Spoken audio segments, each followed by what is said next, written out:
is considered a hitman on his alleged link to Teves. His name is linked to R.D. Teves.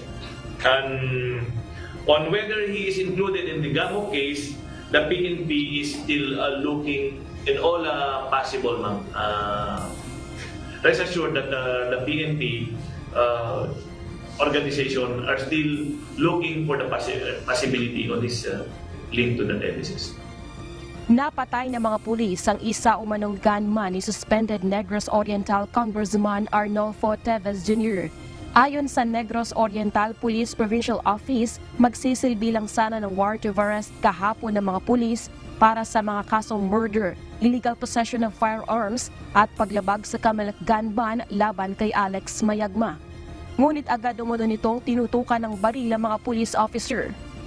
The subject person pointed in close range his firearms toward the police officer, attempted to shoot one of them.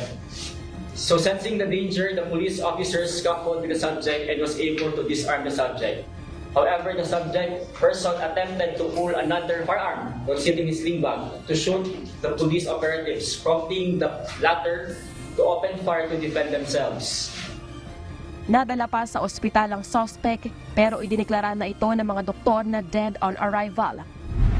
Si Mayagma ang top 1 most wanted person sa Central Visayas na itinuturong pumatay umano sa 8 individual, kabilang na ang isang jail guard, pulis at board member.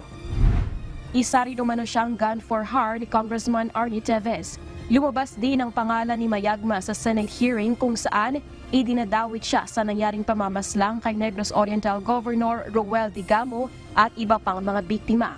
Una na itong inaresto at nakulong sa Santa Catalina, Negros Oriental noong 2022 dahil sa paglabag sa Kamelak gun ban, ngunit nakapagpiyansa.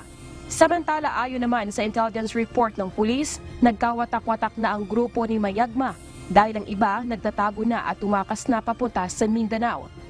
Alex Mayagma is a member of the private armed groups operating in Negros Oriental. There are still members. Most of their members are already escaped or lumipat na po sa mga ibang probinsya due to fear of being arrested in due time. Wala na po sila ma'am dito sa Negros Oriental. Nananawagan naman ang PNP sa mga kaanak na umano'y pinatay ni Mayagma na lumutang at makipagtulungan para sa investigasyon ng iba pang kaso. Liling Moreno, UNTV News and Rescue. Diyos ang aming sandigan, serbisyo publiko ang aming pinahahalagahan.